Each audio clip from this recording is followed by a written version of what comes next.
একবার নবীজি সাল্লাল্লাহু আলাইহি ওয়াসাল্লাম কঠিন অসুখে পড়লেন। এক রাতে স্বপ্নে দেখলেন দুজন ফেরেশতা এসেছেন। একজন বসেছেন তাঁর শিয়রে, আর একজন পায়ের কাছে। দুজনের মধ্যে কথোপকথন শুরু হলো এভাবে, এর কি হয়েছে? ইনি অসুস্থ। কি অসুখ? জাদুগ্রস্ততা।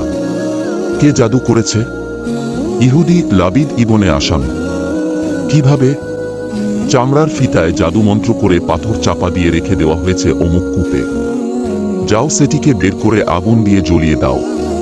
নবীজি সাল্লাল্লাহু আলাইহি ওয়াসাল্লামের ঘুম ভেঙে গেলে সকালবেলা নবীজি সাল্লাল্লাহু আলাইহি ওয়াসাল্লাম কয়েকজন সাহাবীকে কথিত কূপে পাথর চাপা দিয়ে রাখা জাদুকৃত ফিতাটি উদ্ধার করে আনতে বললেন।